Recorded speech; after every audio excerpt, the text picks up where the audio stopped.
I'm Anna. I'm Zoe. I'm Zach. So I will first start talk about conflict in Ted Lasso show. So, for example, Coach Ted Lasso, with his American optimism, clashes with the negative attitude of the English club, and so this cultural shock provoke distrust from both the team and the owner, Rebecca. And yet the conflict becomes constructive because Ted's sincerity pushes everyone to reassess their values and rediscover team spirit. And so Rebecca initially experiences an inner conflict, like between revenge and morality, which later turns into an interpersonal conflict with Ted.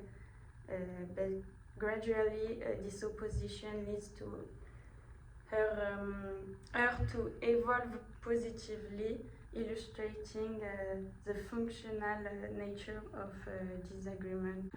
And we can see that in all the show, like in Ted Lasso, conflict is not portrayed as something purely negative or destructive, but the tensions actually are seen as necessary steps toward growth, understanding, and cohesion. And that's why it's more positive than negative. Good example of how Ted redirects conflict would be with Jamie, just because of the way that he acts and how his ego is.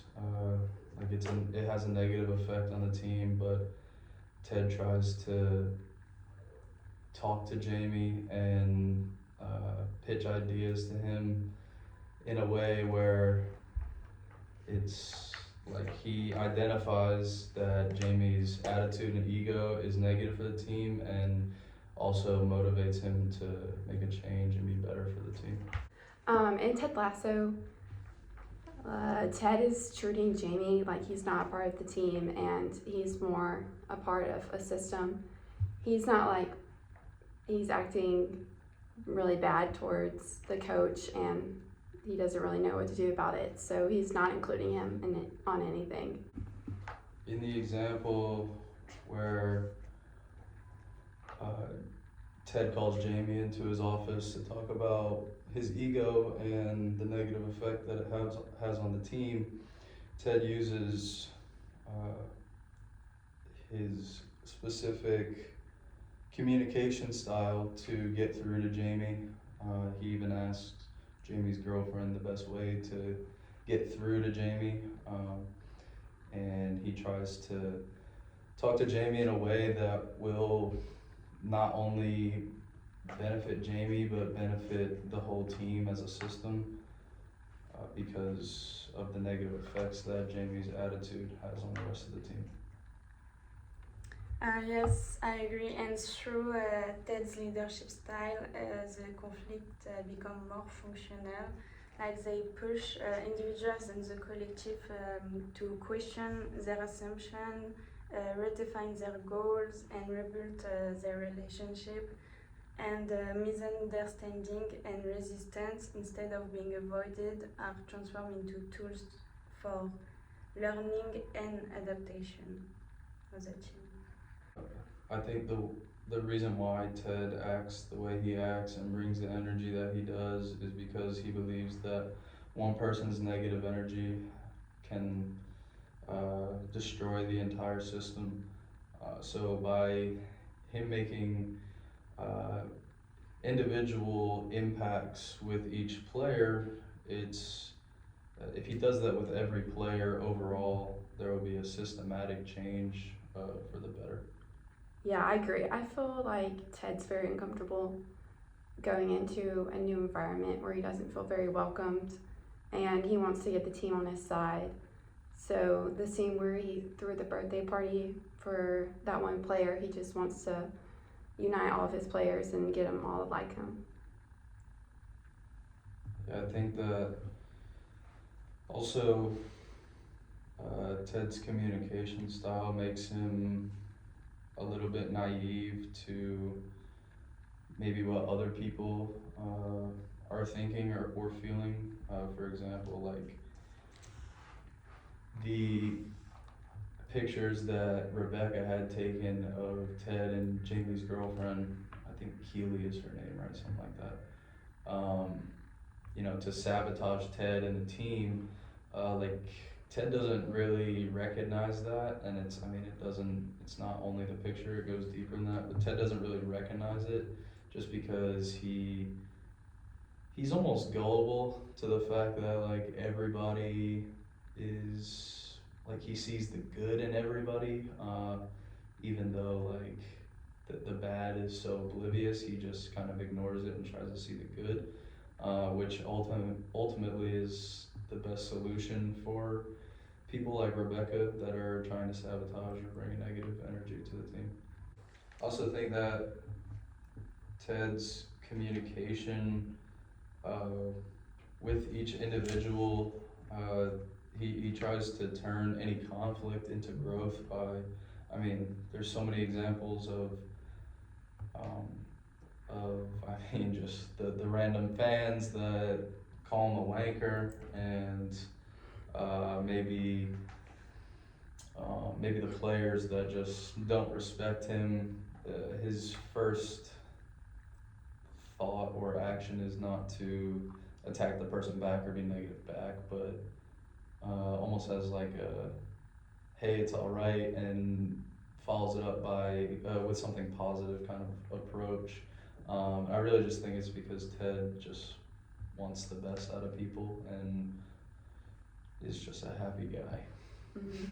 And also, it demonstrates that healthy conflict can clarify values and strength communication, and ultimately build a stronger, more united team.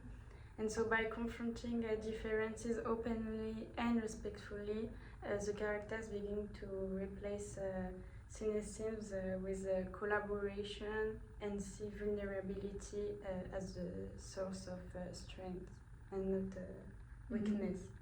Yeah, I agree. I think the bad conflict right now is going to eventually, which I haven't seen the show before, but can eventually turn out to help Ted in the long run and the teammates all in the long run. Mm-hmm. An example where the conflict, the system theory, and the communication all come together. I think a good example of that would be Ted's idea for a recommendation box. Most of the guys on the team treat it as kind of like an eyewash thing and just call them names on the notes that they put in the box. However, somebody writes that the water pressure in the shower needs to be fixed. So, there's obvious tension and conflict with the team and the coach because the players don't respect him. And by using the suggestion box, Ted's given the opportunity to make a positive impact on the team, which obviously we see Roy is the one that note pertains to.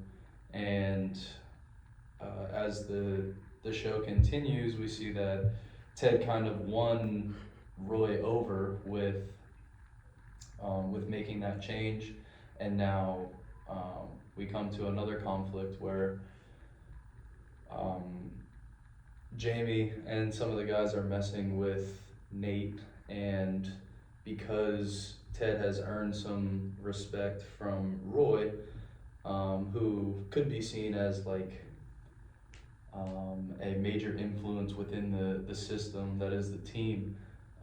Now Roy is able to help make a positive impact on everybody in the clubhouse, and Ted communicates in a way that he believes Roy will respond positively to, and now we're seeing a positive change being made where Nate is not getting picked on nearly as much.